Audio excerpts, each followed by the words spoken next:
deserve this. It's unlawful, unconstitutional. He made his choice. Leave me alone, Clinton. I have done no wrong here. He hasn't done any wrong. So I'm going to get hurt. Why has no one been able to tell him what wrongs he's done? Doing me hard. Why has no one been able to tell him what wrongs he's done? Back off! Are you getting in it?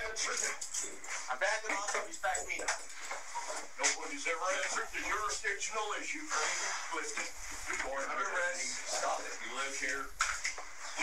This is martial law. This is unconstitutional. Our freedom is being stolen.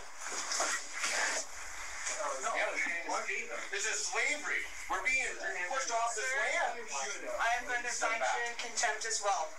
Why should I put my hands behind my back? I've done no wrong. I'm not hurt you. Listen, I'm afraid you're going to break my wrist and damage my shoulder. I am an aging fellow with injury. I understand. I'm asking for it. Put your hand back. When I comply, it will not be because contract is established. And you comprehend that? When I comply, I'm not establishing contract. Let me ask the man that be able to skate. There's a definition of Lander Summit. What are you doing wrong? I'm complying under force of your wrestling quarters. Because he asked a question. And he wanted an answer. That was it. That's all that he did wrong. Your Honor, can I ask a question without getting contempt for it? I just have a question. You can answer. All right.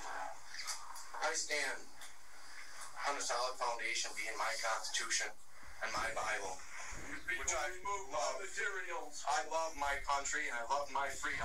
We will. And I want to live freely and unencumbered. I want to preserve my Constitution. What is your question? My question is what did Ernie do wrong? What did he do wrong? He's not following the procedure in this. The court has no jurisdiction. What are the procedures to follow? The Constitution. The court has no jurisdiction. This court has never answered for one thing. Follow the procedures for selecting a jury. Continue to speak. Continue to walk forward to the court. Put your hands underneath the armpits. Okay? At the very least, the common rules of being civil in a civil society. Can we hold that officer as natural materials? All these people no, you don't listen. All these people remove my materials. Get my hat, my Constitution. You don't follow. You're not going back there for a step closer to the judge. Well, the guy with his hat.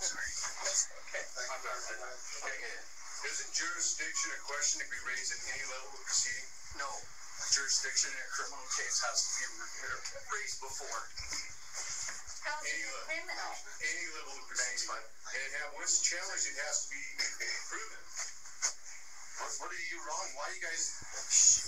We answered your questions. If he would follow the procedures, which he was discussed with prior. Important to note that when a judge in a U.S. court or one of their sympathizers says follow the procedures, obey the rules, what they mean by those rules is don't defend yourself, don't get witnesses, don't present evidence, don't actually get a legitimate jury of your peers, just get convicted. That's the procedure. And he didn't. You guys just arrested a man trying to fight for our freedom. No, I arrested a man who wouldn't be quiet and follow the procedures. But you didn't establish jurisdiction once he challenged your jurisdiction. Mr. Cherry, jurisdiction had been established at his first 2 hearings. We're not talking about the past, we're talking about present. Mr. Cherry was talking about the past. I was talking about today. He challenged the jurisdiction which can be raised at any level of proceeding. And it had already been raised in his proceedings. Twice. Come forward and pick the book off the court. Okay. Ladies and gentlemen, you're welcome to stay. We will try Mr. Chichalga in abstention. You're welcome to stay. Are we welcome to speak on his behalf? No. Why not? We live in America that we are supposed to... See, the government is to be governed by whom? I must ask you a question which I want answered in a very... What? The government is to be governed by whom? Do you know the government? This is in the Constitution. The government is to be governed by whom? I'm asking the judge. I'm asking you, please. The government is to be governed by whom? Do you know the answer to this? It's in the Constitution. You raised your right hand and took an oath to uphold the Constitution.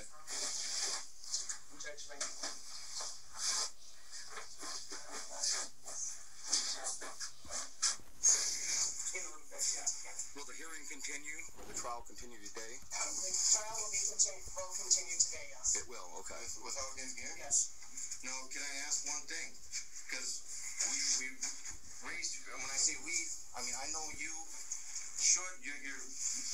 commanded to know the Constitution. Did you or did you not raise your right hand and swear to uphold the Constitution, not just of Montana, but the supreme law of the land of the United States of America? Did you or did you not? Yes. So my question is, do we or do we not read within this Constitution, the government is to be governed by whom? By the people. By we the people. Yes. I am we the people along with others here. And we are standing on this foundation trying to resolve what has been lost, what has just been blown apart by unlawful people enforcing unlawful color laws, which they don't have jurisdiction to do. There is no laws that are to override and overrule the Constitution of the United States of America. And that's exactly what's happening. We can't even defend ourselves. We come in here trying to express and trying to, tell the jurors what's going on, because they've been brainwashed. They've been manipulated by the mass media, by all these corrupt politicians. And I'm sorry when I say corrupt, I'm saying this because I have a love for my country. I have a passion to defend what my great-grandfather shed blood for. Our freedom, our God-given inherent rights of life, liberty, and pursuit of happiness. Ernie Turtlegates was trying to express one thing and one thing only. We have a right to travel freely from point A to point B unencumbered, and that right is being stolen every single day. Judge, if I could, this is not a political forum for discussion. The issues that are being raised by the gentleman are more appropriately addressed to the legislature. This is the executive, and it is enforcement of laws as adopted by the people who were elected by. Well, I don't object to that. Put on the record. There's no objections here. Give me the same courtesy I just gave you. Okay? I understand exactly what you're talking about. I am not only an attorney, I have a degree in what you are arguing in political science as well, which covers the U.S. Constitution forward, backwards, and sideways. I understand you have a different point of view. You would like to see a different set of laws be applied. The place to do that is Helen. No, it's right here. No, we're facing what's going on with this right now. This is a court of the existing laws. Well, obviously, we're in totally disagreement with you. Gentlemen, we're going to proceed. You can argue under. You can stay here and watch. You will not be allowed to comment. Or you're free to go. Tried in abstention? Yes, he's going to be tried. We, the jury, having been duly impaneled and sworn to hear and try the above entitled criminal case, now made known in open court our verdict as to the charges to the complaint charging defendant with violation of Montana Code annotated 61-11-212, driving while suspended, a misdemeanor. We find the defendant guilty. Ladies and gentlemen of the jury, thank you very much for your service. You are excused. Who am I speaking with? I'm Gavin, but I have a question for you. Why do you work with thugs and criminals? I don't understand why Why you do I work with thugs and criminals? Excuse me? You work for terrorists. This judge, this prosecutor, you guys are abusing people. You're human traffickers abusing people for profit. And violating their rights, and that makes you complicit. You need to take this up with somebody else. No, I need to take it with you because you are Blue ISIS, because you work and support Blue ISIS. That makes you complicit with terrorists, ma'am. Excuse me, Blue ISIS? I'm not sure even what that is. Blue ISIS is the name for the terrorist crime syndicate of cops and judges and prosecutors and for-profit prisons that you participate in. And there will be accountability for the participation in those crimes. Do you remember the Nuremberg trials, ma'am? No, I don't. Do you know what happened in the Nuremberg trials? No. Hello, this is Judge Langston. This is the judge? Yes, it is. Judge Langston. Yes. So you're one of the thugs that just arrested Ernie Wayne. And who am I speaking with?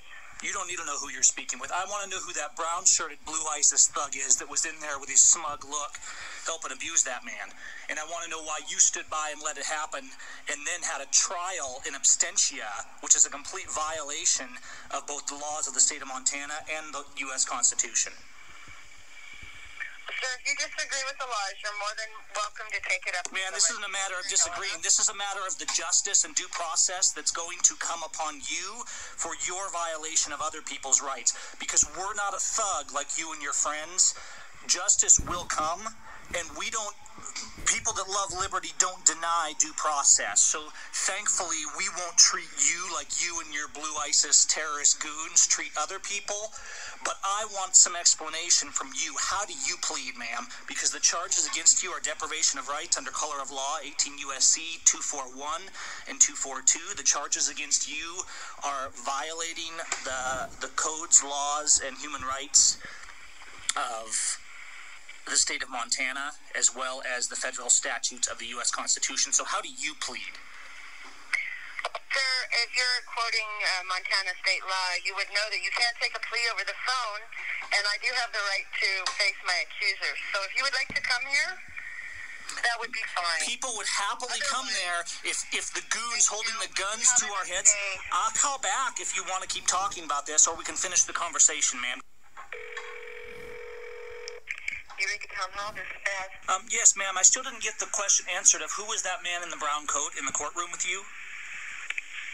Which man in the suit? Yeah, the brown shirt that was backing you up. Okay, there were two men in brown shirts. Are you talking about the attorney that was there? The man, in particular, the man with the brown suit and the reddish tie with the smug look on his face. Okay. That would be the prosecuting attorney for the town. Why is the prosecuting attorney in your town acting like a cop and enforcing and preventing people from stopping your crimes against your community? I don't understand why you guys are behaving this way towards people. It's not human nature to just abuse people. What is wrong with you? Sir, you'd have to ask Mr. Hayden that. No, I'm asking you. You're the judge, and really you're the most accountable in that courtroom for the thuggery that just took place. Why do you behave this way toward your fellow man? Courtroom? What? Were you in the courtroom? The video's already on the internet, man. Everybody's seeing your behavior. Oh, fantastic. I'm going to go watch it. Thank you for calling, Gavin. You have a nice day. What about your actions? Why should I comply when you're being so rude? I'm not being rude, man. I'm being very polite to you guys, considering that you're a terrorist organization. Oh, calling the judge and attorneys thugs and whatnot is being polite? They are thugs, man. It's not impolite to tell people the truth about the evil that they represent. If you would like to call and be polite, then ma'am, I'm being very polite to you. I even called you ma'am. You're just being rude. I'm not being rude. I'm sick of you abusing people. How much more are you willing to take? Are you going to keep just lying down and saying, okay, I'll keep doing what I'm told, I'll keep doing what I'm told? We have to say no more. We have to walk away. We have to resist. We have to stand up. We have to speak out. We have to shame them. The loyalists, crony buddies of the Blue ISIS thugs saying they're the good guys, they're heroes, they put their lives on the line every time they don a uniform. These people and their cronies are the #1 terrorists of the USA. It's time to stand up. It's time to resist. It's time to give them the due process that they denied to us. And whatever you have to do to stay out of their clutches and to not comply, whatever you have to do, do not walk in to that gas chamber.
national identity. Now, what do I mean by this? They told me not to go to China. They said I'd regret it. They warned me it would be dirty and crowded. They told me it wouldn't be modern, that I'd hate the work, I'd hate the food, that people wouldn't be welcoming. I'd never make friends. They told me not to go. They were wrong.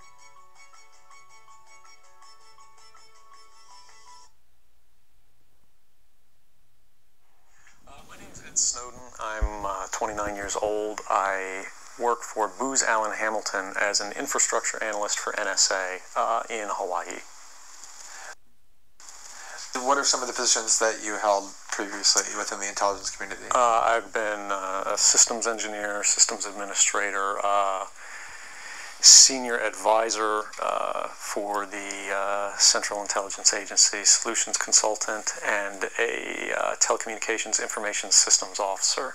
One of the things people are going to be most interested in trying to understand who you are and what you're thinking is there came some point in time when you crossed this line of thinking about being a whistleblower to making the choice to actually become a whistleblower. Walk people through that decision-making process. When you're in positions of privileged access, like a systems administrator for these sort of intelligence community agencies, you're exposed to a lot more information on a broader scale than the average employee. And because of that, you see things that may be disturbing, but over the course of a normal person's career, you'd only see one or two of these instances. When you see everything, you see them on a more frequent basis, and you recognize that some of these things are actually abuses. And when you talk to people about them, in a place like this where this is the normal state of business, people tend not to take them very seriously and move on from them. But over time, that awareness of wrongdoing sort of builds up, and you feel compelled to talk about it. And the more you talk about it, the more you're ignored, the more you're told it's not a problem. Until eventually you realize that these things need to be determined by the public, not by somebody who was simply hired by the government. Talk a little bit about how the American surveillance state actually functions. Does it target the actions of Americans? NSA and the intelligence community in general is focused on getting intelligence wherever it can, by any means possible, that it believes on the grounds of sort of a self-certification that they serve the national interest. Originally, we saw that focus very narrowly tailored as foreign intelligence gathered overseas. Now, increasingly, we see that it's happening domestically. And to do that, the NSA specifically, targets the communications of everyone. It ingests them by default. It collects them in its system, and it filters them, and it analyzes them, and it measures them, and it stores them for periods of time, simply because that's the easiest, most efficient, and most valuable way to achieve these ends. So while they may be intending to target someone associated with a foreign government or someone that they suspect of terrorism, they're collecting your communications to do so. Any analyst at any time can target anyone, any selector, anywhere. Where those communications will be picked up depends on the range of the sensor networks and the authorities that that analyst is empowered with. Not all analysts have the ability to target everything, but I, sitting at my desk, certainly had the authorities to wiretap anyone, from you or your accountant to a federal judge to even the president if I had a personal email. One of the extraordinary parts about this episode is that usually whistleblowers do what they do anonymously and take steps to remain anonymous for as long as they can, which they hope often is forever. You, on the other hand, have decided to do the opposite, which is to declare yourself openly as the person behind these disclosures. Why did you choose to do that? I think that the public is owed an explanation of the motivations behind the people who make these disclosures that are outside of the democratic model. When you are subverting the power of government, that's a fundamentally dangerous thing to democracy. And if you do that in secret consistently, as the government does when it wants to benefit from a secret action that it took, it'll kind of give its officials a mandate to go, hey, tell the press about this thing and that thing, so the public is on our side. But they rarely, if ever, do that when an abuse occurs. That falls to individual citizens, but they're typically maligned. It becomes a thing of these people are against the country, they're against the government, but I'm not. I'm no different from anybody else. I don't have special skills. I'm just another guy who sits there day to day in the office, watches what's happening, and goes, this is something that's not our place to decide. The public needs to decide whether these programs and policies are right or wrong. And I'm willing to go on the record to defend the authenticity of them and say, I didn't change these. I didn't modify the story. This is the truth. This is what's happening. You should decide whether we need to be doing this. Have you given thought to what it is that the U.S. government's response to your conduct is in terms of what they might say about you, how they might try to depict you, what they might try to do to you? Yeah, I could be, rendered by the CIA. I could have people come after me, or any of their third-party partners. They work closely with a number of other nations, or they could pay off the triads, or any of their agents or assets. We've got a CIA station just up the road in the consulate here in Hong Kong, and I'm sure they're going to be very busy for the next week. And that's a fear I'll live under for the rest of my life, however long that happens to be. You can't come forward against the world's most powerful intelligence agencies and be completely free from risk, because they're such powerful adversaries that no one can meaningfully oppose them. If they want to get you, they'll get you in time. But at the same time, you have to make a determination about what it is that's important to you. And if living unfreely but comfortably is something you're willing to accept, and I think many of us are, it's the human nature. You can get up every day, you can go to work, you can collect your large paycheck for relatively little work against the public interest, and go to sleep at night after watching your shows. But if you realize that that's the world that you helped create, and it's going to get worse with the next generation and the next generation who extend the capabilities of this sort of architecture of oppression, you realize that you might be willing to accept any risk, and it doesn't matter what the outcome is, so long as the public gets to make their own decisions about how that's applied. Why should people care about surveillance?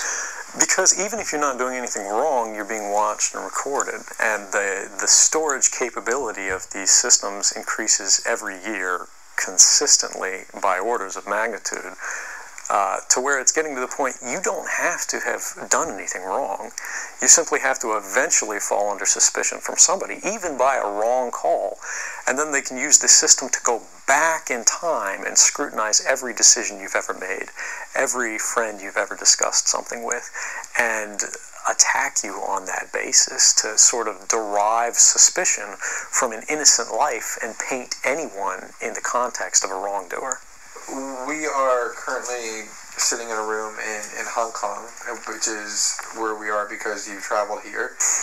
Talk a little bit about why it is that you came here, and specifically there are going to be people who will speculate that what you really intend to do is to defect to the country that many see as the #1 rival of the United States, which is China, and that what you're really doing is essentially seeking to aid an enemy of the United States with which you intend to seek asylum. Can you talk a little bit about that? Sure.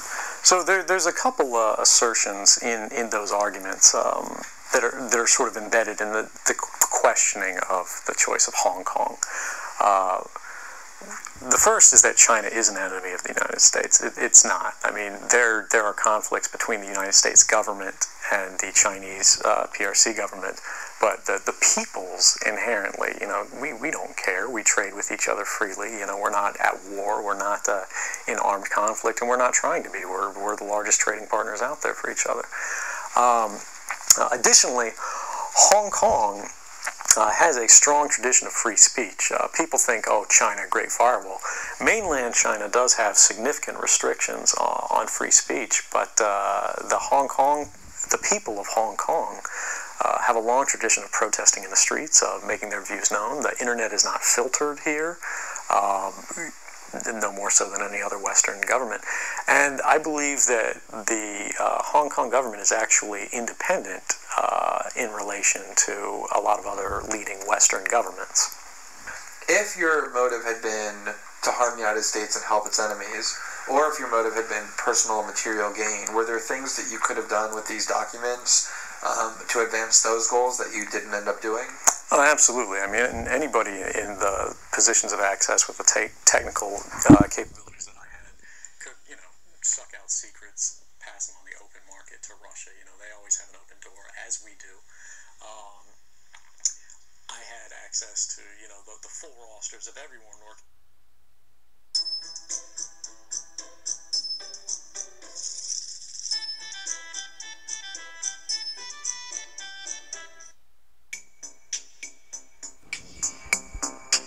A question for you.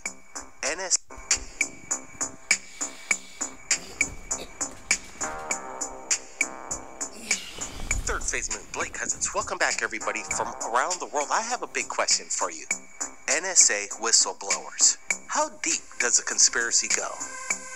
This week, President Obama, right before President Trump took office, he's granted clemency to Chelsea Manning. Chelsea will be released from prison May 17, 2017. Basically, Bradley Manning is now Chelsea Manning, and she is a former U.S. Army intelligence analyst who was sentenced to 35 years in prison for theft and espionage in August 2013. Manning released classified information in 2010 to the online multinational media organization and associated library WikiLeaks, in hopes that the human rights horrors that these documents contain would reach the public.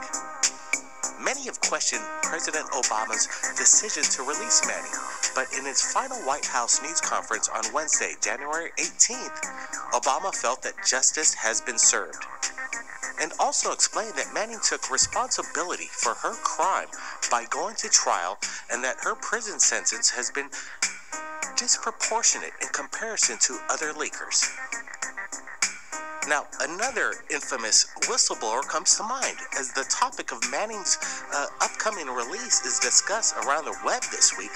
What about Edward Snowden, former CIA computer technician, NSA contractor, and expatriate, has been seeking asylum in Russia since 2013 for leaking highly classified documents about the NSA surveillance programs and capabilities. Many questions are being asked as to why Manning has been released, but Snowden hasn't been offered any sort of pardon or clemency. Well, according to several sources, Snowden has not filed for paperwork for a presidential pardon, along with fleeing the United States and seeking political asylum for our well-known adversary, Russia. Obama has stated that while acknowledging the petition for a pardon for Snowden, signed by over 1 million people, he stated he can't pardon somebody who hasn't gone before a court and presented themselves. Snowden stated in 2014 he'd volunteer for prison as long as it served for the right purpose. But he can't allow the law to become a political weapon or agree to scare people away for standing up for their rights, no matter how good the deal. I'm not going to be part of that. Snowden's response brings forward to a rather chilling inquiry. What information does he have that the United States is so afraid of, and why is Russia so eager to offer asylum?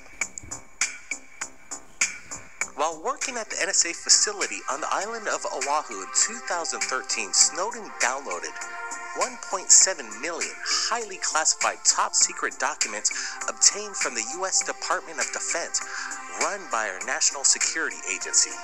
He knew, based on what had happened with previous NSA blowers, that he'd have to provide some sort of documentation if he were to have any chance of being noticed. Even his incredibly organized and well-planned release wasn't enough. At this point, the U.S. government was so elaborately involved in a global conspiracy that no amount of information leaks could stop them. While he had the option to release the information to the public through a channel such as WikiLeaks, Snowden stated this: "I don't desire to enable the Bradley Manning argument that these documents were released recklessly and unreviewed. I carefully evaluated every single document I disclosed to ensure that each was legitimate in the public interest. There are also all sorts of documents that would have made a big impact that I didn't turn over because harming people isn't my goal. Transparency is." It seems that Snowden shows no remorse. But whether his actions were right or wrong, he still has gained access to some of the most secretive documents in U.S. history, and Putin seems on helping Snowden succeed with his agenda. Some sources say that Snowden has uncovered a global conspiracy, one that would shock the public and disrupt the fragile social economic status quo that has been carefully planned and executed. But by whom? Snowden seems to know the answer to this cryptic question. There were actually two governments, one that was selected and the other secret regime governed in the dark. A Federal Service report on Snowden and the stolen information states that it provides absolute proof that an alien extraterrestrial intelligence agenda is driving U.S. domestic and international policy and has been doing so since at least 1945. According to these documents, it's been confirmed that there is an alien race called the Tall Whites that has been working behind the scenes with the U.S. government in Nevada, Area 51, since World War II. These same reports also show that Germany's rise to power during the 1930s can be attributed to some alien assistance. The agenda being implemented by the secret regime under the control of the Tall Whites ruling the United States calls for the creation of a global electronic surveillance system that can hide all true information but their presence here on Earth as they enter into the final phase of their end plan for total assimilation and world domination. Now, could Russia be using the intelligence Snowden has gathered to plan a counterattack against these alien aggressors and possibly the United States? How deep does this conspiracy go, and what can we do to stop it? The secret seems to be with Snowden and his documents. We can only hope that he will continue to release this information as he deems necessary for the public awareness of transparency. Now, what will President Donald Trump decide? Will he grant clemency to Edward Snowden? It doesn't sound like it. He has some pretty harsh words for Edward Snowden. He says there's a death penalty. My name is Emma. I'm from Denmark. I'm shooting the Guess Fragrance 1981 campaign. Hi, I'm Alex, and I'm from Italy. I'm here in Los Angeles for the first time. The fragrance for me is very feminine, very light and sophisticated. Pretty rock and roll. It's part of your outfit, you know? It's a good extra touch to everything. And I feel very honored to be here because it has that iconic classic feeling.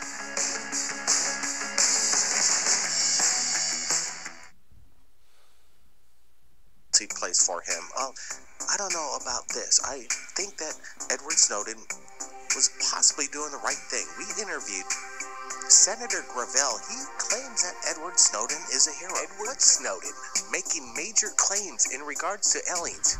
He says that the aliens are trying to contact Earth right now. Blake Cousins, Third Phase Moon. Welcome back, everybody, from around the world.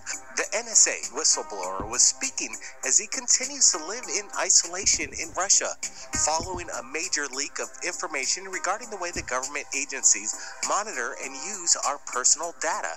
However, he took some time recently, just Friday, and he spoke to scientist Neil deGrasse Tyson, the Star Talk podcast, to make some incredible claims. Listen to this.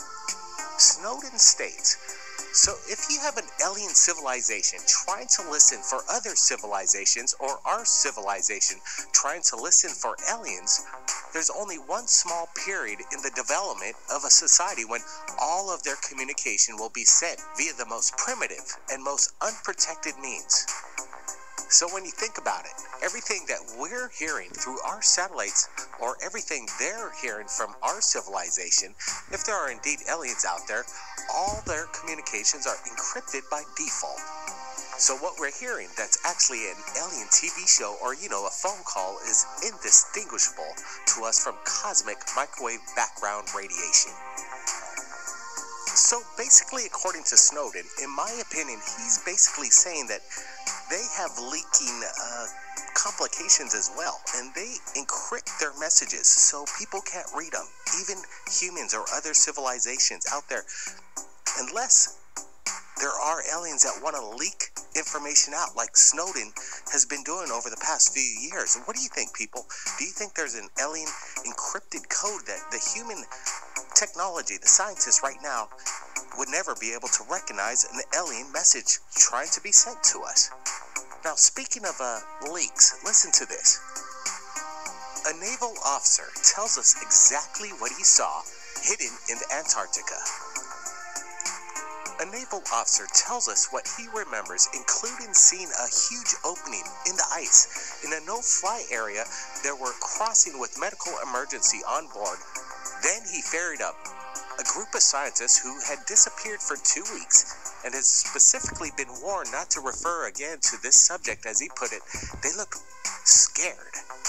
Antarctica has been long considered one of the most mysterious places on Earth. Therefore, it's not strange that numerous conspiracy theories accounts have been proposed throughout the years trying to explain some of the many enigmatic occurrences on Earth's most isolated continent.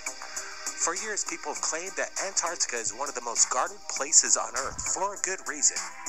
Many authors have proposed that there are many intelligent, interesting things hidden beneath the Antarctica that are kept away from society. Talk about ancient civilization. Inhabiting Antarctica has existed for decades. What if, in the distant past, when Earth and Antarctica were much different than today, an ancient civilization developed there, creating fascinating structures and monuments and temples? Would we find evidence of their existence today? Well, many people claim we already have, and I agree. But why has Antarctica become a center of conspiracy theories as of late? Perhaps one of the greatest reasons is because it's so isolated, and you can't just travel there if you wish. Furthermore, even though we know about Antarctica only for a little over 100 years, there are numerous ancient maps that depict past of Antarctica free of ice. One of the most controversial maps, without a doubt, composed in 1513 by Turkish Admiral Piri Reis, who drew a map that would create a global debate over 500 years after him. The map depicts Antarctica, which was discovered between 1818 and 1820. But how is this possible? The history of Antarctica emerges from early Western theories of a vast continent known as Terra Australis, believed to exist in the far south of the globe. The term Antarctic referring to the opposite of the Arctic Circle. Now take a look at this. In 2012, a satellite image of Antarctica spotted a strange oval-shaped formation in one of the most remote places on the planet. While thousands of miles away from modern society, this strange oval-shaped structure raised numerous questions among experts. At 400 feet across, experts analyzed the image that it could be a structure, a result of Mother Nature. They say the unusual shape of the structure suggests it may be man-made. Now, the image is just one of many odd things that have been found in the Antarctic, and many authors and whistleblowers claim that there's more to Antarctica than we've ever been told. What is referred to as truly shocking and astonishing claims this official Navy officer states that he saw a huge opening in the ice where there would be no flyovers by any craft. Why is it there? What's it doing there? I want to get your opinions, people. Now, could the naval officer be referring to Hollow Earth? Well, in February 1947, Admiral Richard Byrd was in charge of a massive operation in the Arctic that was called Operation High Jump. He was given the Medal of Honor. by our United States government. In that period, Admiral Richard E. Byrd, together with Admiral Forrestal, who was a member of the Majestic 12, those had a great alien-related knowledge, had the opportunity to fly unexpectedly to land beyond the North Pole, and for the first time to visit Hollow Earth. Admiral Forrestal was appointed in 1947 by President Harry S. Truman as the first United States Secretary of Defense.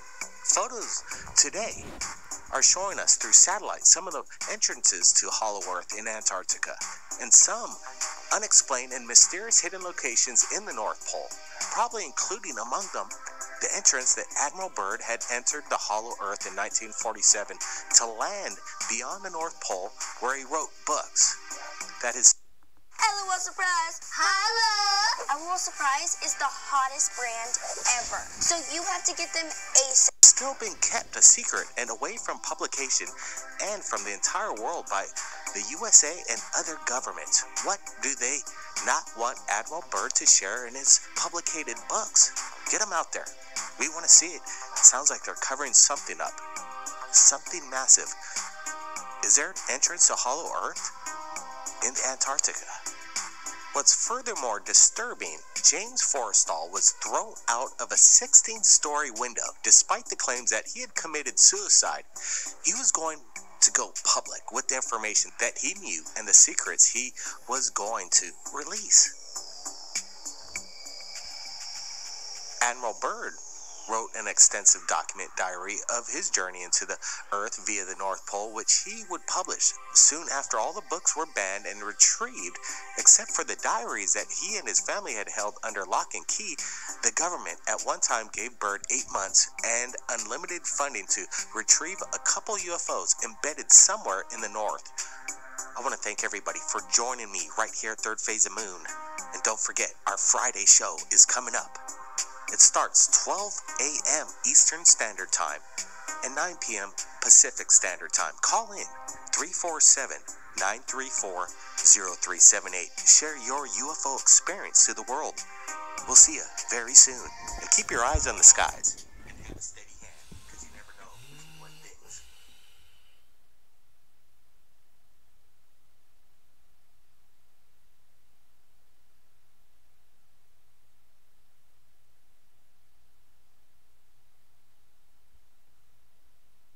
Plentiful money in Rome. Taxes increased, as did corruption.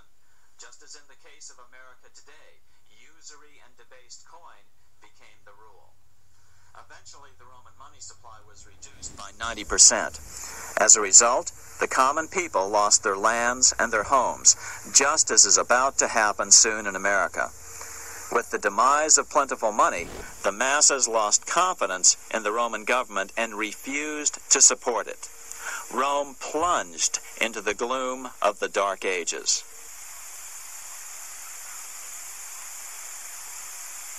A 1,000 years after the death of Christ, money changers, those who loan out and manipulate the quantity of money, were active in medieval England. In fact, they were so active that acting together, they could manipulate the entire English economy. These were not bankers per se. The money changers generally were the goldsmiths. They were the first bankers because they started keeping other people's gold for safekeeping in their vaults. The first paper money was merely a receipt for gold left at the goldsmith. Paper money caught on because it was more convenient than carrying around a lot of heavy gold and silver coins. Eventually, goldsmiths noticed that only a small fraction of the depositors ever came in and demanded their gold at any one time. Goldsmiths started cheating on the system. They discovered that they could print more money than they had gold, and usually no one would be the wiser. Then they could loan out this extra money and collect interest on it. This was the birth of fractional reserve banking. That is, loaning out many times more money than you have assets on deposit. So, if $1,000 in gold were deposited with them, they could loan out about $10,000 in paper money and draw interest payments on it, and no one would ever discover the deception. By this means, goldsmiths gradually accumulated more and more wealth and used this wealth to accumulate more and more gold. Today, this practice of loaning out more money than there are reserves is known as fractional reserve banking.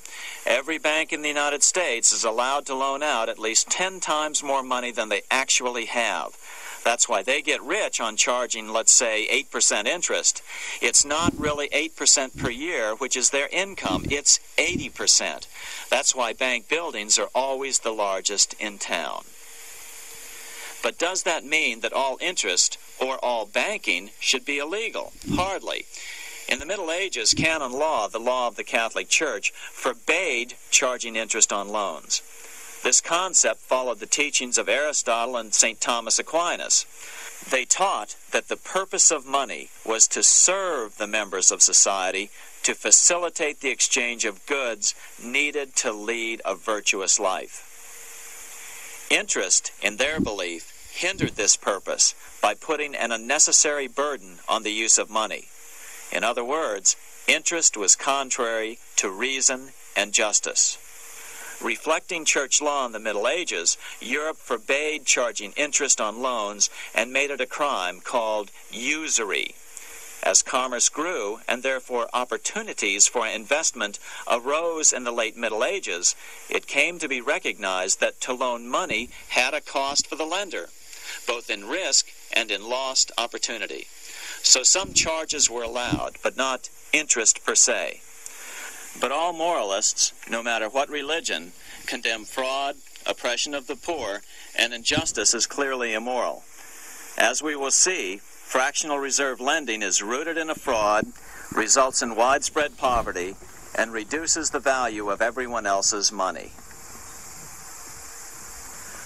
The ancient goldsmiths discovered that extra profits could be made by rowing the economy between easy money and tight money. When they made money easier to borrow, then the amount of money in circulation expanded. Money was plentiful. People took out more loans to expand their businesses. But then the money changers would tighten the money supply. They would make loans more difficult to get. What would happen? Just what happens today. A certain percentage of people could not repay their previous loans and could not take out new loans to repay the old ones. Therefore, they went bankrupt and had to sell their assets to the goldsmiths for pennies on the dollar. The same thing is still going on today. Only today, we call this rowing of the economy up and down the business cycle. Like Julius Caesar, King Henry I of England finally resolved to take the money power away from the goldsmiths about 1100 A.D.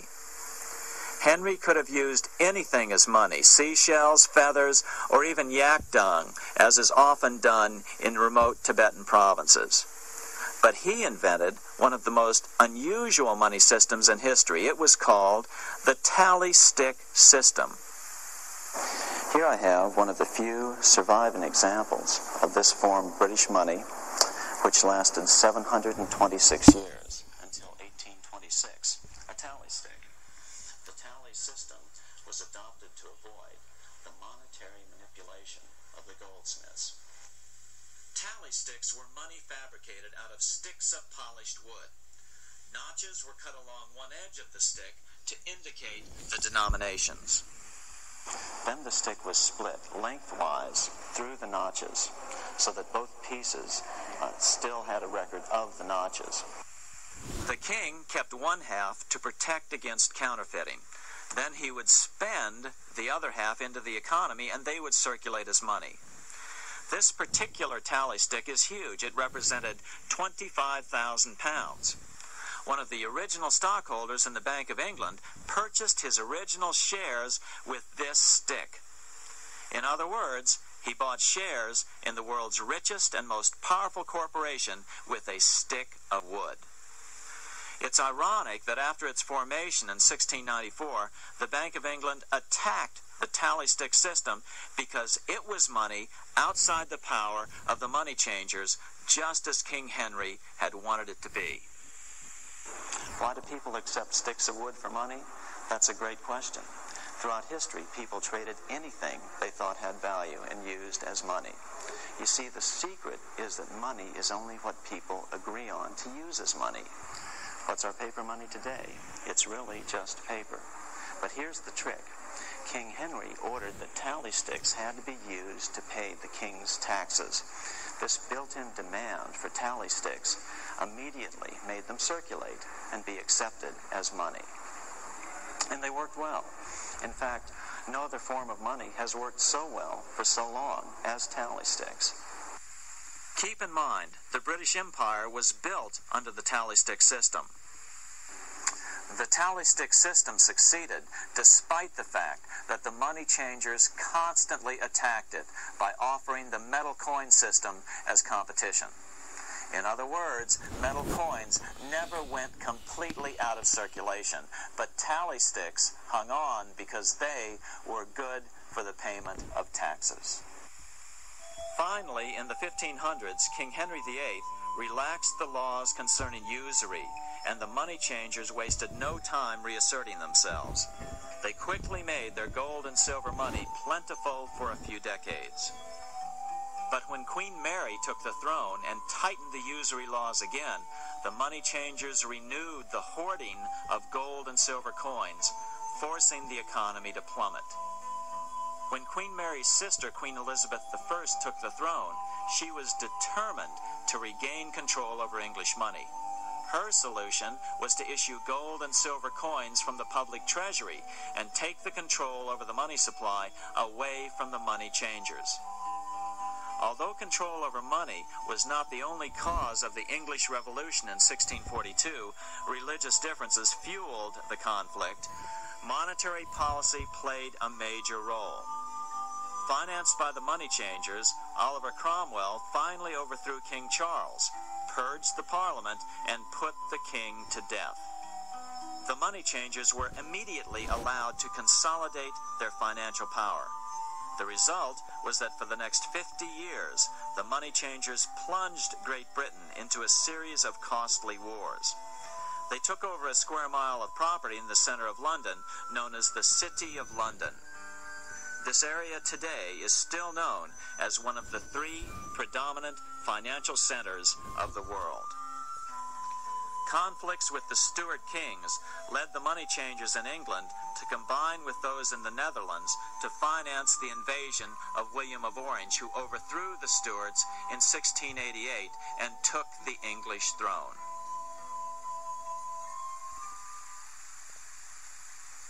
By the end of the 1600s, England was in financial ruin. 50 years of more or less continuous wars with France and Holland had exhausted her. Frantic government officials met with the money changers to beg for the loans necessary to pursue their political purposes. The price was high. A government-sanctioned, privately owned bank which could issue money created out of nothing. It was to be the modern world's first privately owned central bank, the Bank of England. Although it was deceptively called the Bank of England to make the general population think it was part of the government, it was not. Like any other private corporation, the Bank of England sold shares to get started.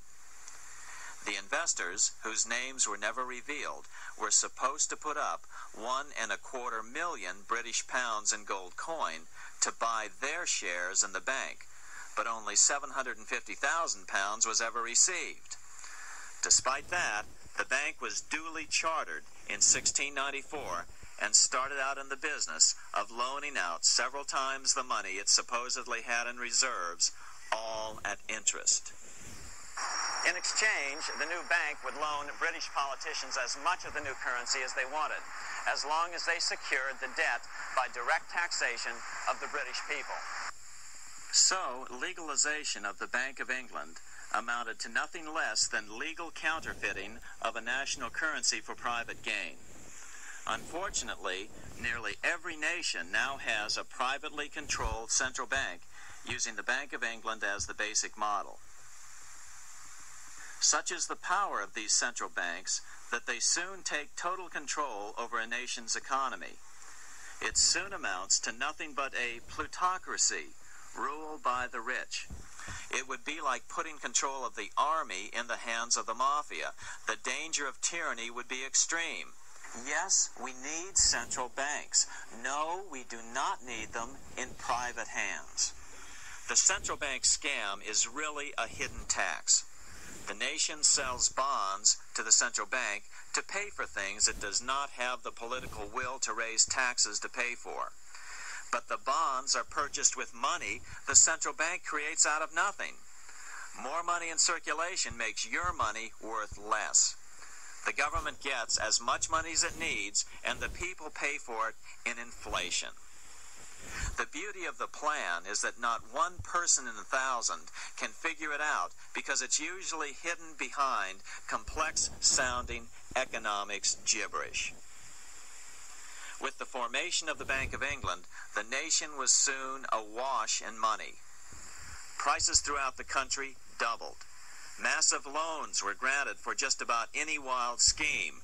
One venture proposed to drain the Red Sea to recover gold supposedly lost when the Egyptian army drowned pursuing Moses and the Israelites. By 1698, government debt grew from the initial £1.25 million to £16 million. Naturally, taxes were increased and then increased again to pay for all of this.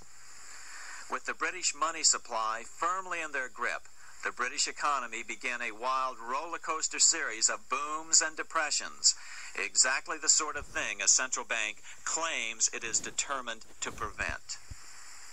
There are two things which I think are intrinsic not just to the Bank of England, but to central banking generally. The first is an involvement in the formulation of monetary policy with the specific objective of achieving monetary stability. However, since the Bank of England took control, the British pound has rarely been stable. Now let's take a look at the role of the Rothschild family, the family said to be the wealthiest in the world.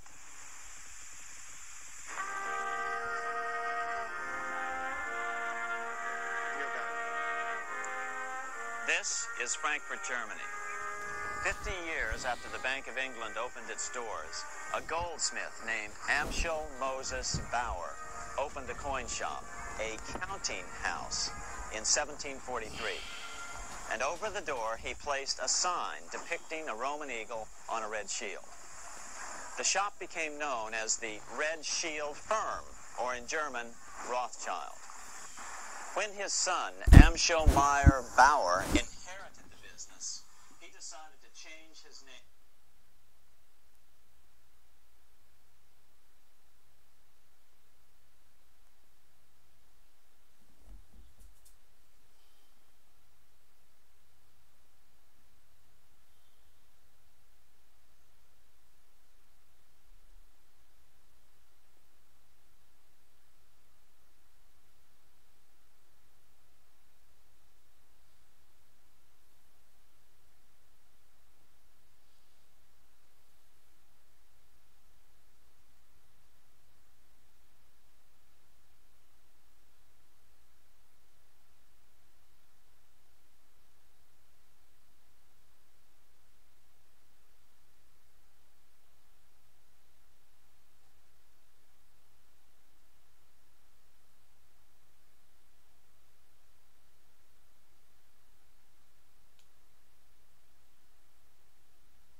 Anonymous is just the beginning.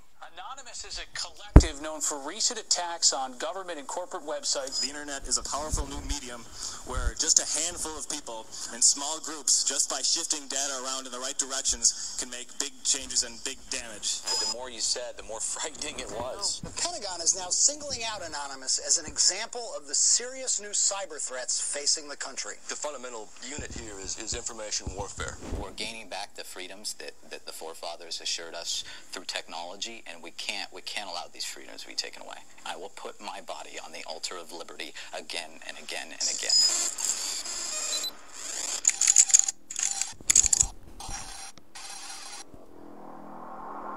Information is the weapon, and information properly understood and properly used in an honest way is more effective than anything else in the world.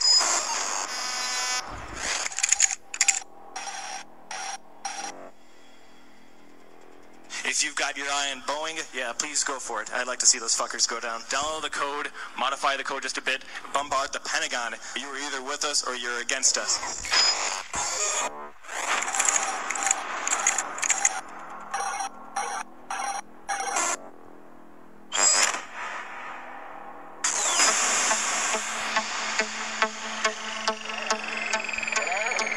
You have 15 minutes available for this call. Hello? Andrew? Are you there?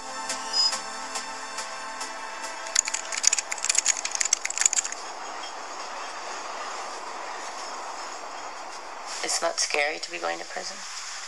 No, I never was scary to be going to prison. There's all these cool people, and I'm learning all these cool things, and you know, I'm making lifelong future friends, and you know, it's future business partners, certainly.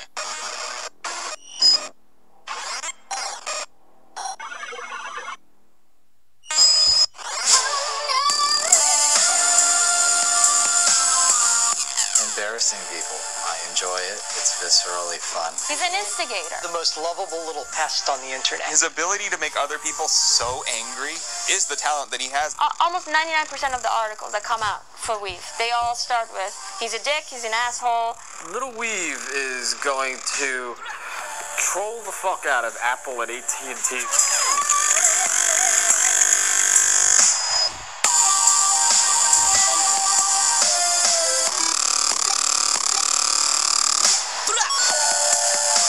How do I plan on keeping my cornbread safe in prison? I will stab a nigger that dares. Play new content first on PS4. Area is hot. Check your zone. Okay. Stick together, guys. Stick together. Reach across my plate.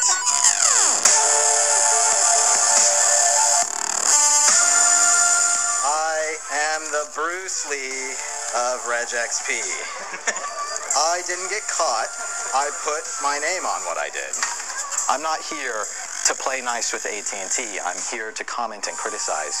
There was a URL on an AT&T web server with a number at the end. And if you had added 1 to this number, like you could have typed it in the iPad web browser over and over again, you would see the next iPad 3G user email address.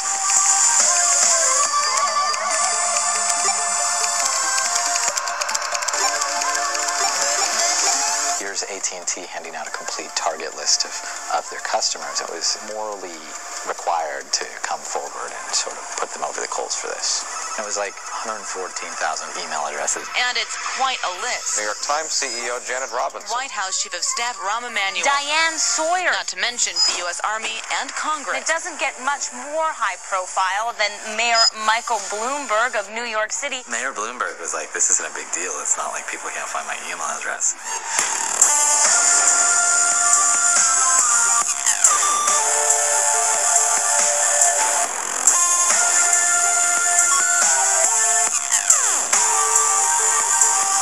I'm aggregating public data and using it to criticize people whose politics I dislike. The FBI is combing through people's emails, grossly violating their constitutional rights. I think I have moral superiority here.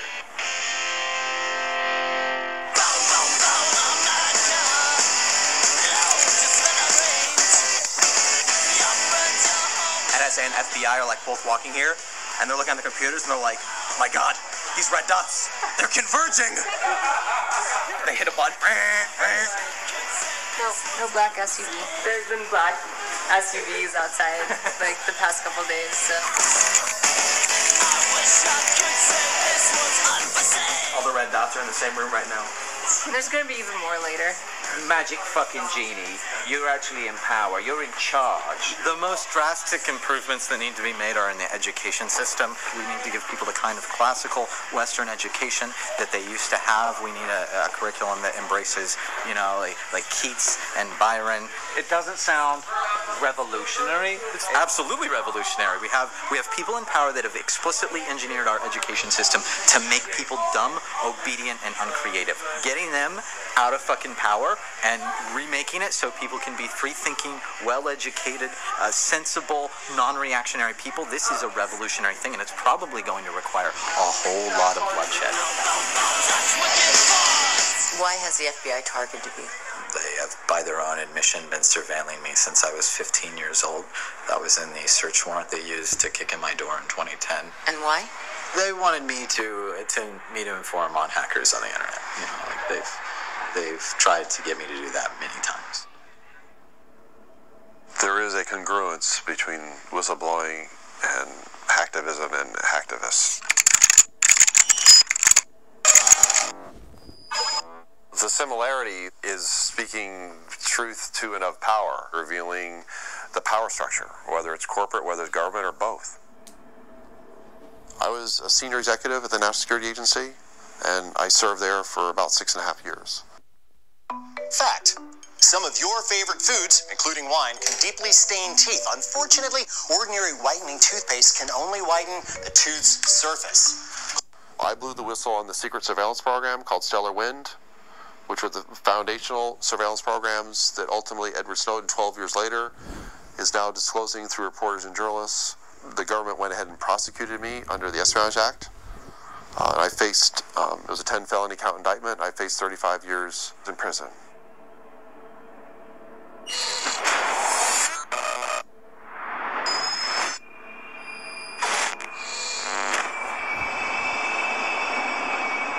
Hackers are important in the sense that they have the capacity to expose the secret or the inner workings of the state, which is why they are terrified of hackers and they are going after them with phenomenal vengeance.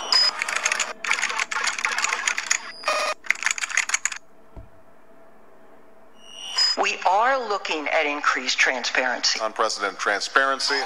They want to avoid scrutiny. So our response, our best weapon, is to bring scrutiny to them.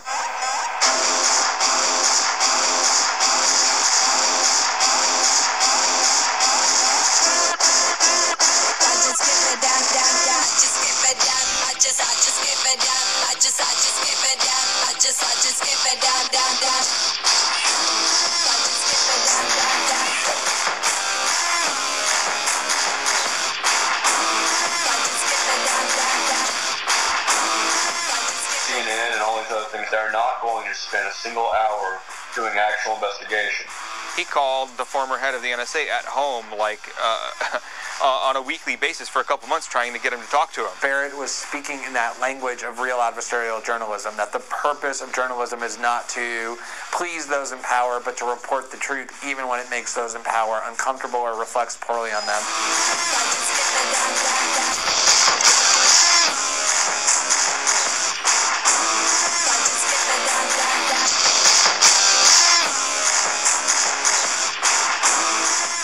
29 years old, a cocky college dropout, a self-described anarchist, Brown proclaims he is policing wrongdoing. He was brash, he was cocky, he was arrogant. He's fucking full of himself. He's awfully narcissistic. He held court, so to speak, from his bathtub, fucking around on Tiny Chat. Hookus pocus, but you can't take away our hookers. We're growing up in middle of a digital ruckus. You can say fuck us, I am putting on the stoppers. We could be hackers, making it like Lakers. While we become workers, you become gophers. The modern day coppers beating on us for the papers. The take of NBC Brass was, Barrett was not a very appealing character. He was not somebody that they wanted to tout as in any way heroic or doing an admirable thing. Barrett was somebody who was very open about his own struggles with substance abuse. He was on a maintenance drug, like a methadone, like he was on Suboxone. At least he was. Kitchens for creators, rule breakers, and risk takers. That's the mark of a maker. Trying to stay off hard drugs, you know, to be on at least a medicine.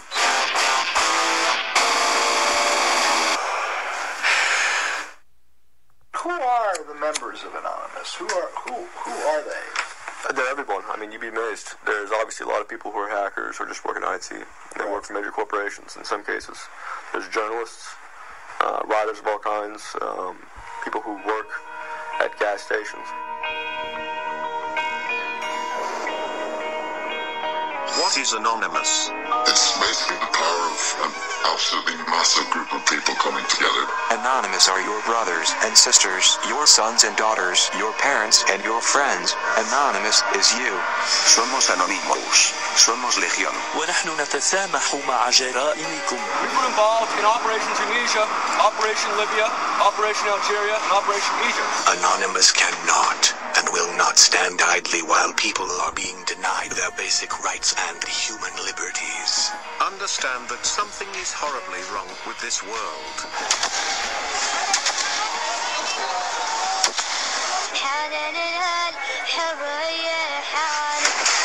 The Tunisian government has made itself an enemy of Anonymous. The Egyptian government has revealed itself to be criminal For the good of mankind and for our own enjoyment. To end the corruption, we must expose it. If you are working for a corrupt company, leak the data. If you are working for a corrupt government, leak the documents. Think for yourself. Question authority. Join us in this battle for freedom of information worldwide. Remember, we are you. Anonymous is you. And you are anonymous. You are fighting for yourself, the web, and for the next step in evolution. It's a very interesting relationship Barrett has with Anonymous. Barrett's anonymous. He's their spokesperson. Barrett's not anonymous. He's not their spokesperson. Is Barrett really anonymous because he doesn't hack and he doesn't really have computer skills? Well, does he have a Guy Fawkes mask? He was fulfilling a very valuable and important function, which was to give Anonymous the legitimacy it needed. He was the person who was willing to go on record.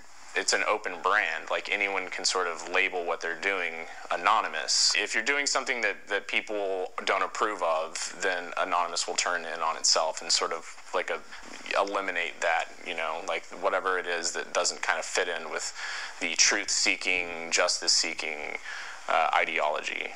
Are you not worried that even an informal involvement with Anonymous is going to end up with you targeted, with you potentially going to jail for this? I mean, in Texas, an indictment's it's like a Texas bar mitzvah. I got friends who've been died, they've gone to prison. I mean, you know, it happens. He was interacting with other hackers. A couple times he wanted to make the point that he was not a hacker, that he was of the community. Anonymous members try to hack into people's personal accounts and attempts to post personal information. We haven't tried to hack into anybody's personal, like a military person's personal account. And if we did, we wouldn't fucking go around bragging about it beforehand. We would wait until we were done. This article is also poorly written, and I object to that. He wasn't able to just kind of do anything. I don't know if I can get away with the stunners, you know what I'm saying? I ain't got the stunner face like that, you know what I'm saying?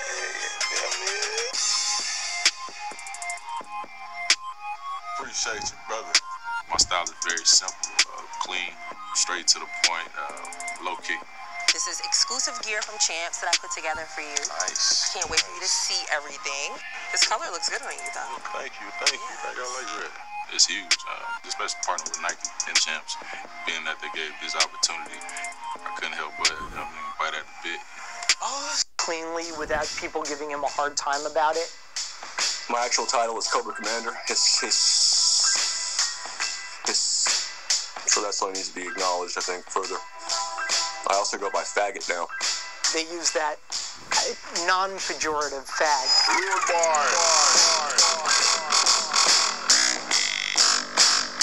He's an ego fag and a moral fag and a leader fag and a, you know, just about everything, but a fag is, you know, leave it to the internet to have to repeat themselves. What happened today is certainly illegal. Why are you willing to show your face? I'm more useful as a name fag than I am just as another person with his name hidden. Barrett being a named person was his own doing. He did not show up as anonymous. He showed up as Barrett Brown. There's a new world being born here. At least that's the perspective of the people in it.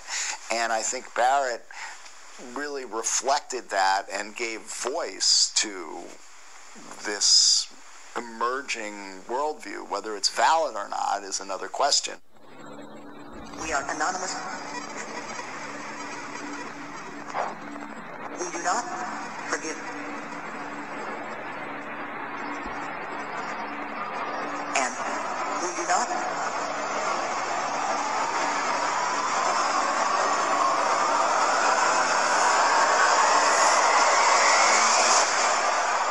forget.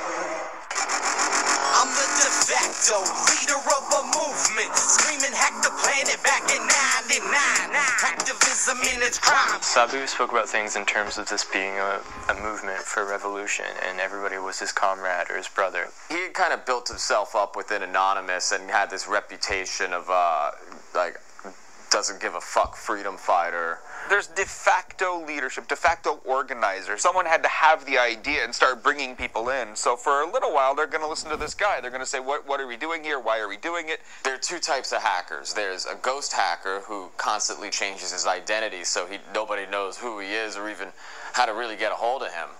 And then there are people with permanent fixed identities. Subversive. Fuck the feds. Fuck the government's obsession with controlling the people. And fuck our lack of privacy. Sabu had a permanent identity. He made it pretty clear what his philosophy, his politics were. I find him to be incredibly annoying.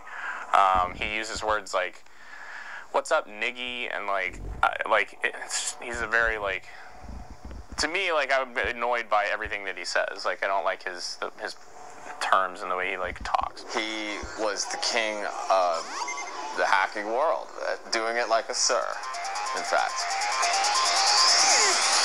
Friends around the globe, we are low security. That's unexpected. LulzSec came from Anonymous, and they enjoyed what each other did. Laughing out loud at security laws, sick. Yeah, y'all, that's right.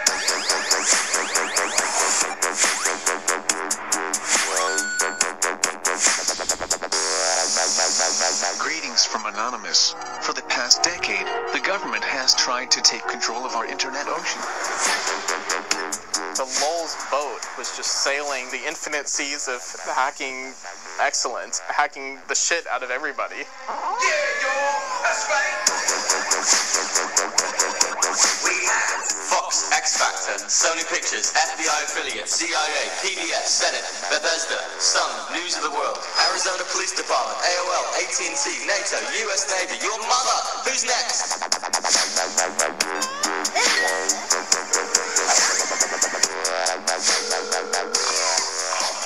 Toby, is everything alright? Are you dead? Crossing the road. I'm not gonna Are you okay? Remember you tweeted my fucking phone number, said 512-560-662. Here's the leader of LulzSec. Call him now. You put it on the fucking LulzSec Twitter. Barrett Brown is the leader of LulzSec. Give him a call now. I got 200 calls. I might have been a bit inebriated. Hurry up. Get the sign. Do you have it? They say you can have it. Oh my god. Oh my god, you did it. Oh my god. Oh my, you did it, man. No, I'm watching it. I'm standing here watching it. You did it. It's working. It's totally working. I was working in a cubicle, I'd be like, oh, what are those LulzSec guys doing today?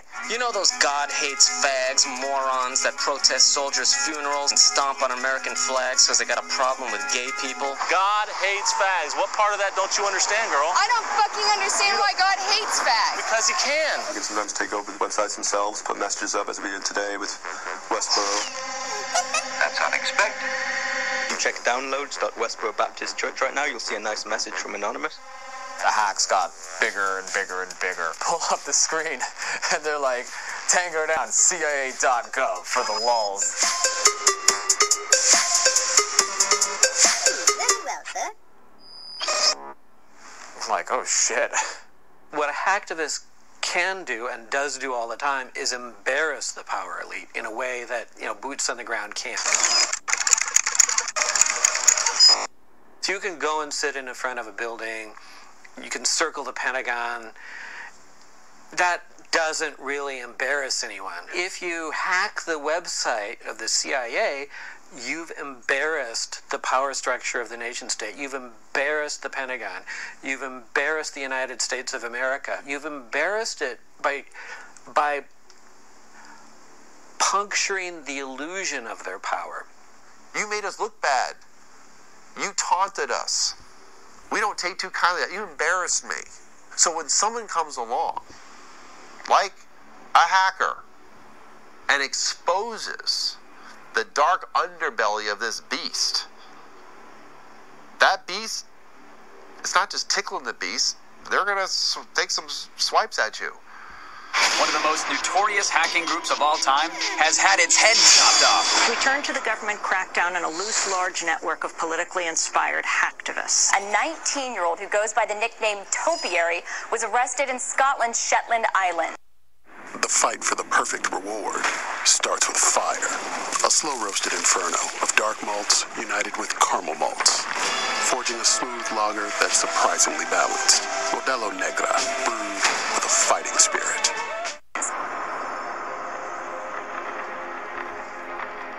The FBI will pull in some 17, 20-year-old kid and threaten them with 100 years in prison just to get them to inform on people. There were at least 3, snitches involved in the takedown of LulzSec. This was a domino effect. People were taken into custody that folded on their comrades.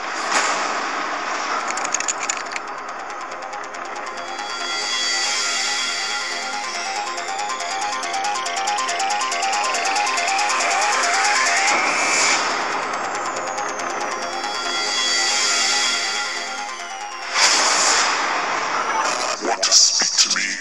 Want to join the fight? Go to Wall Street and protest. On September 17th, 2011, Sabu comes back on Twitter from his month-long absence, and he's like, "Rise up, my fellas." The next thing I know is 18 chat rooms are linked together, and everybody's working in this Occupy Wall Street chant, and holy shit, alright, so let's get to work. They took your money. They took your freedom. They tried to take your courage. Now we know you cannot be stopped. I grew up in a normal family. I'm from Arkansas. I'm a high school dropout. There's nothing particularly special about me. And there's nothing particularly special about any of us. But together we can form a movement. I am the 99%.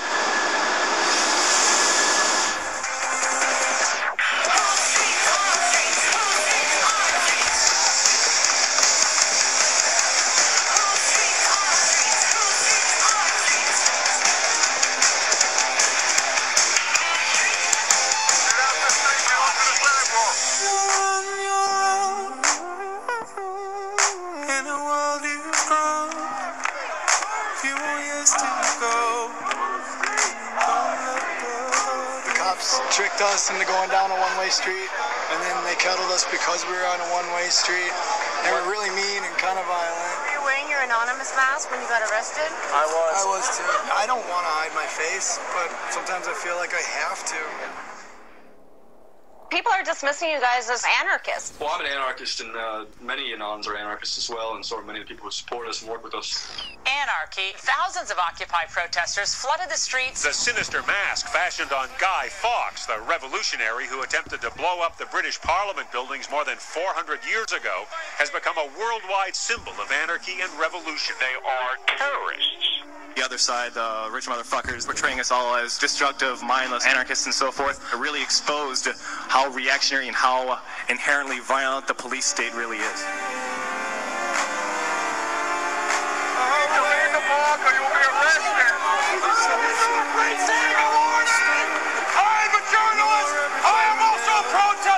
This guy was just arrested, didn't do anything illegal. This guy was just standing around too.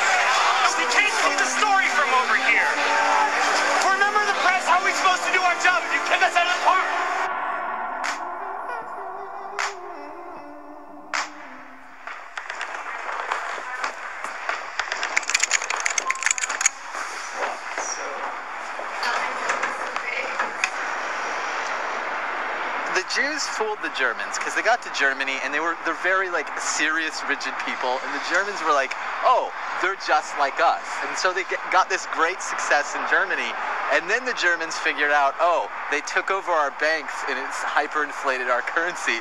Fuck these people, right? And perhaps the punishment was disproportionate to the crime, but maybe the Jews were the criminal people in Germany, and they did have something coming to them, you know, just a little. Perhaps not the Holocaust. I certainly don't blame you for walking away. It's a good thing you're a troll. You can always pull that kind of troll card. He's obviously a troll and by all accounts, an asshole, and highly offensive and of dubious moral fiber and dubious moral standing. He is an internet troll, and for the uninitiated, that's someone who just likes to mess with people for the sake of messing with people. Trolling is a rhetorical style that exposes somebody else's personality flaws by eliciting a reaction from them that shows the true nature of their character. He pinpoints your vulnerability, and he immediately starts to exploit it, but for a higher cause, to show that you're hypocritical, to show that you have misogyny, to show that you yourself are racist while you're yelling at him for being racist. Trolling is in the Socratic tradition of questioning everything and driving people nuts until they question their assumptions. And that's basically what a good troll will aspire to do. If I were to name parties that I think were great trolls, I'd say Giordano Bruno, Zeno of Elia, Jesus Christ, Joseph Smith, Brigham Young. I'd definitely name some parties who used a very combative style of rhetoric, but probably nobody alive. You meet Weave in person, and he's the nicest guy in the world. He'll hold the door open for you, he'll grab you a soda if you ask him, and if you meet him online, he'll spew a whole bunch of anti-Semitic crap, and he'll be really mean. I'd like to think of trolling as a way of expressing working class discontent. I recall recently that Gina Reinhart called the working class people of Australia lazy and without self-control. Trolling is the right of said people to respond by telling her to perhaps stop eating and get on a treadmill. You say that trolling is about creating something that expresses the true nature of the character. I wonder how what you said about Gina Reinhart exposes the true nature of the character if you're just talking about her weight. When she has From the filmmakers of Lord of the Rings. I've been looking for you for a long time. Comes a vision of our future. What is that? That is London. Mortal Engines. See it in IMAX. Rated PG-13. Inherited wealth from her father, a bunch of mines, and she runs around calling the people that pull the minerals out of the ground for her lazy and stupid, and it's disgusting. It's a level of decadence and gluttony that I think speaks not only through her weight, but her general demeanor. She's a loudmouth, obnoxious idiot. I'm not a bigot, except by the original definition of bigot. I air my opinion very loudly without the concern for others' fucking cries of help about, oh, he's saying something that we don't like to hear. That's actually the initial definition of bigot before it was associated with racist. Somebody who loudly airs their opinion. And it says something stark now, that bigot is a pejorative term. There's a quote from Voltaire. It says, to find out who rules you, find the people you may not criticize. Why do we all have to agree with each other? That's what freedom is about. It's, I can call you a disgusting kike, and we can still live in a fucking safe society. He actually is trying to shove this down everyone's throat. Freedom of speech at all costs, as hardcore as I can make it. He's a crazy fucker, but you know, he's our crazy fucker, I think. What was it, the Gay Nigger Society? Oh crap, I can't say that on camera, can I? I should probably not put that on camera. The Gay Nigger Association of America has been around, I think, probably since 2000. It is a very old troll organization. I was elected president of it in 2010. Figured out what words to choose, so it's time to mention Jews. Shit, I've been G-lined. Oh shit, oh crap, it's another we've attacked. Don't know what to do, so I guess I'm out of you. DDOS, yes, it's time to stress.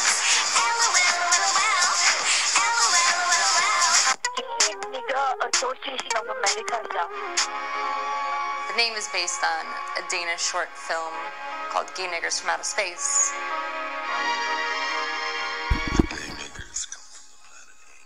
Polluting and stuff from like Sandy Luke crew is what they called it, the hashtag. White people in suits stealing TVs. The media would actually investigate it and be like, alright, this is bullshit, instead of just reporting on nonsense without any forethought. This is New York.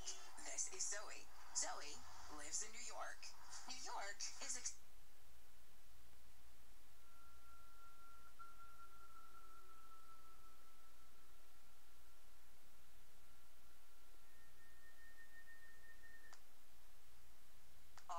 and also a lot of the cover-ups and so forth. Right. One of the events I wanted to get into with you is the Rendlesham event.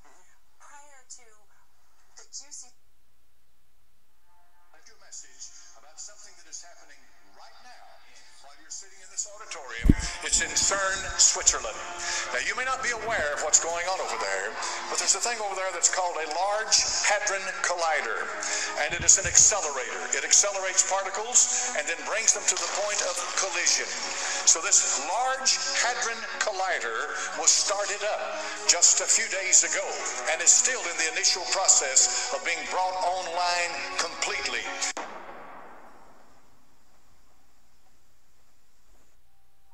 CERN has a history of using art and film to convey their plans. One of these films was called Symmetry, which appeared to depict the opening of a portal. Another film was recently aired as a part of CERN's art exhibit called Collide.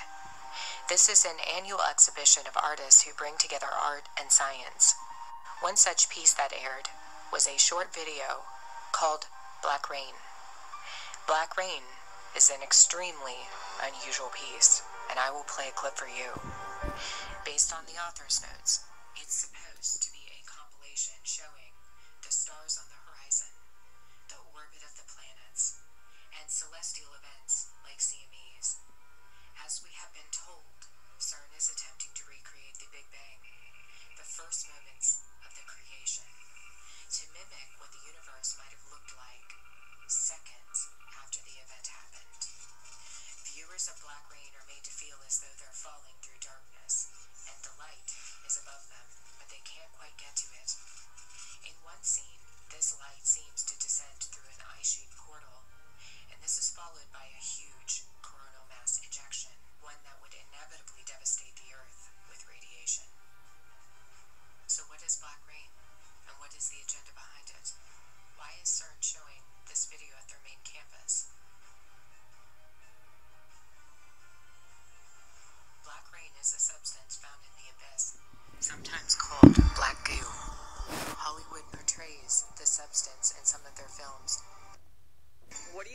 You cannot afford snacks right now. You don't get paid until next week. Yeah, but with the Earning app, I don't have to wait.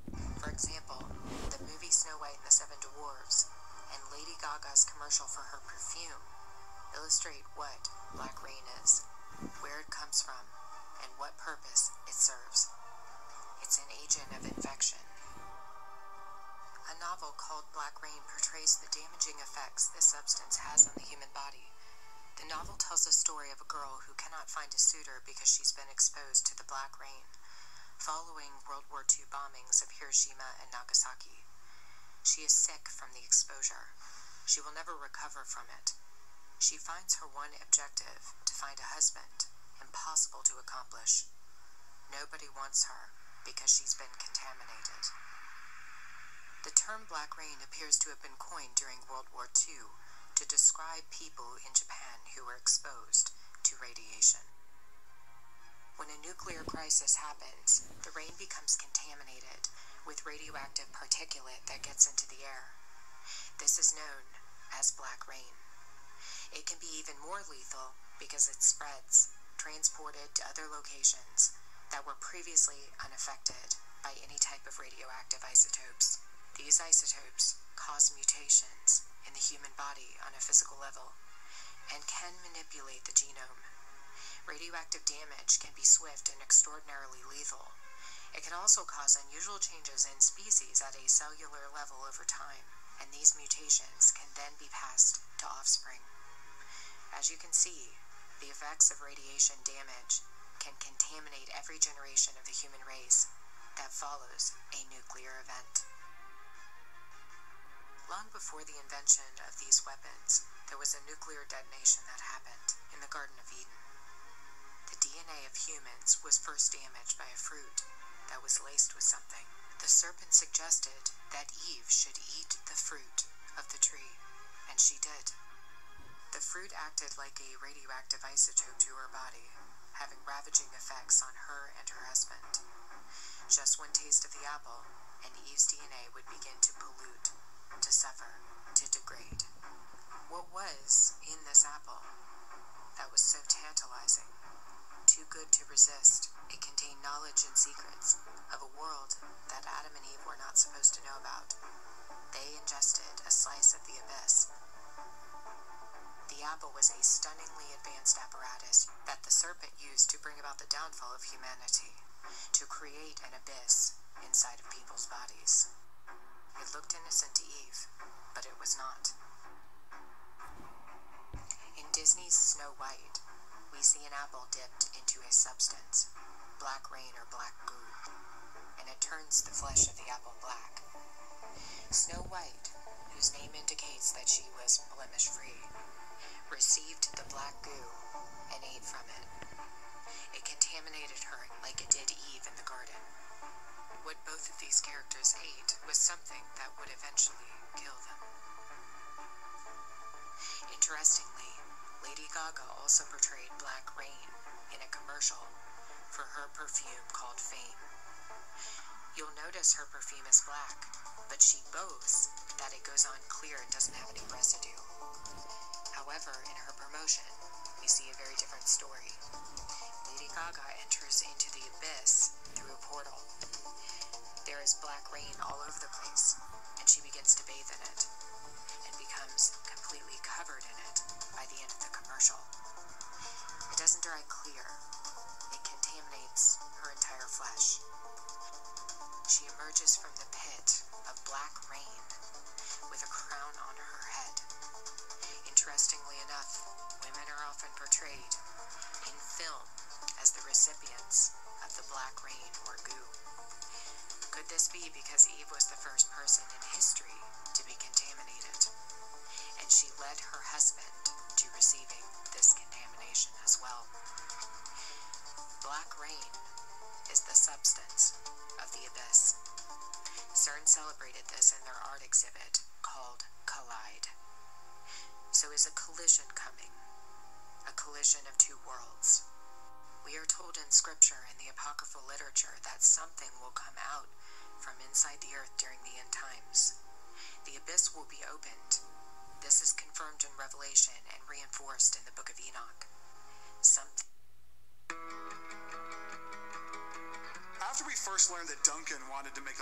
biofuel and power a house off their grounds. We did dozens of extractions to find out the exact proper ratio to get the oils out that would convert to the best biofuel, and amazingly, we're able to power a home off that biofuel. This house is a functional symbol of coffee and coffee culture. Thing was buried deep inside the earth.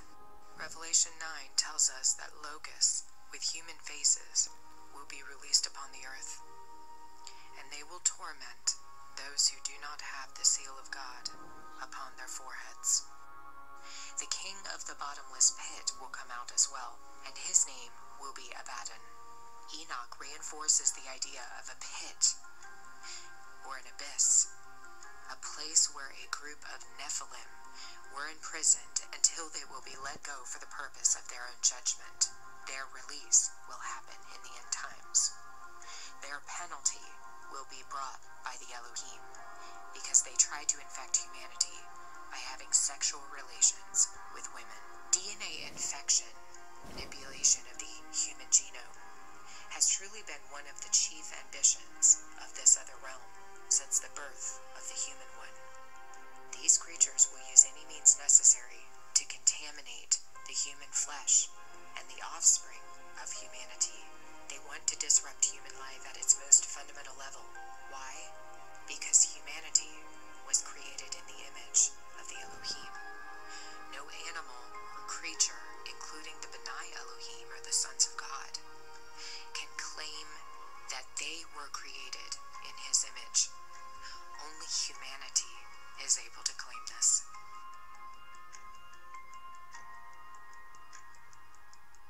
Did CERN hint at their plans with the unveiling of this video called Black Rain, the birth of the abyss upon the earth?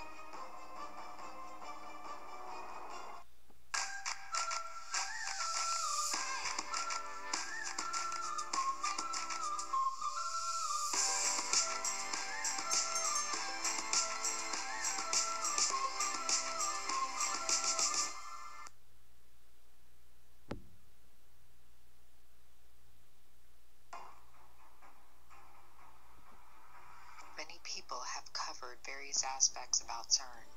To date, I've yet to see a video that covers who is funding this machine. The machine that gave birth to the internet, that changed everything we knew about technology. It changed everything that we thought was possible. It brought a world together as one, trapped inside its web. Now you have a world so addicted to the delusion it has created. Now you have a world immersed into its matrix. The truth is, CERN already controls you. Just look at your mobile phone, open up Facebook, and become entrenched in an abyss with billions of different directions, impossibly difficult to navigate. They want you inside the matrix, trapped there forever and ever and ever. Who is funding this machine that has led to depression, anxiety, mental illness, mental enslavement? Who has funded this endless pornography machine? Who would ever want millions of people to fall into the spider's web, a willing victim of a kill? The answer won't surprise you when I tell you who is behind this. They don't just want you trapped, they want you enslaved in a matrix of numbers, images, infinite data to overstimulate your mind. Then they can control you, because they can control everything inside the spider's web. The end goal of the Matrix is really quite simple. it's to keep you inside of it. The only way out of the Matrix is even simpler, and that is Jesus. They know this, and that's why they hate him so much. Before we discuss the Rockefellers and their contributions to CERN, I want to start off with some background information. A lot of the funding for CERN comes from taxpayers in various Western countries. That's correct. You might have helped to finance CERN simply by paying taxes. CERN scientists have received hundreds of grants and endowments from governments all across the world, totaling hundreds of millions of dollars. While the price of CERN's annual operation is unknown, the entire machine's construction and upkeep totals billions upon billions of dollars. So where's the money coming from? The truth is that while many governments have assisted funding CERN, there have been several private donors involved as well. CERN is constantly having to raise money in order to continue operating its experiments, as they appear to be searching for the dark universe. This requires billions of dollars. CERN has a fundraising arm that collects private donations from wealthy contributors all across the world. Not unsurprisingly, CERN is heavily supported by the Rockefeller family dynasty, not just financially, but also through scientists who work for Rockefeller University, which is owned by the Rockefeller family. We know for a fact the Rockefellers are actually sending scientists over to work at CERN. Two of these scientists are Robert Ciesielski and Sebastian White. Ciesielski's bio states that he's hunting for supersymmetry and the dark universe at CERN, and has been instrumental in the CMS experiment, which has discovered several new subatomic particles. Sebastian White studied under a man named Leon Lederman, who wrote a book about the God particle in 1993, long before this particle was discovered. It should be noted that this book, written by Leon Lederman, appears to be a piece of predictive programming for the masses about a discovery that would happen 2 decades after the writing of the book. We're always talking about predictive programming found in music videos and movies. This is New York. This is Zoe. Zoe lives in New York. New York is expensive. In many things that Hollywood does, but very few people talk about predictive programming found in books. That's the point of my channel, is to uncover the secrets that are contained inside of books. Speaking of books, 2 books document the intimate involvement of the Rockefeller Institute in CERN's experiments. One book is called Quark Structure of Matter, and another is called The History of CERN Part 3. Both of these books suggest Rockefeller scientists have played major roles in the discovery of subatomic particles at CERN. More importantly, who controls the massive amount of money transferred to CERN? The Rockefellers do. In fact, they control all of the money that is being transferred from the United States to Geneva, Switzerland. Are you surprised? You shouldn't be. A non-profit charity called the King Baudouin Foundation, which is based at 10 Rockefeller Plaza in New York City, funnels all donations to CERN that are made by private donors within the United States. The founder of this charity, King Baudouin of Belgium, was a personal friend of Nelson Rockefeller, who's the brother of David Rockefeller. It is also known that the Rockefeller Brothers Fund, which is a non-profit charity run by David Rockefeller, contributes huge amounts of money directly to the King Baudouin Foundation, totaling millions of dollars in donations. There is an absolute connection between the money behind CERN and the Rockefeller family. We know CERN is looking for something. They have said publicly that they are looking for the dark universe, though some have doubted their claims and think that they're looking for something else. In my opinion, I believe the term dark universe might be a cloaked phrase with an alternative meaning. According According to CERN, it is believed that the universe is mapped out like a cosmic tree. The universe is shaped like a tree, and much of that tree is made up of dark matter. LinkedIn has over 500 million members, taking millions of actions every day. And now, that data is available to you on demand. Introducing LinkedIn Talent Insights. It delivers real-time answers to your most pressing questions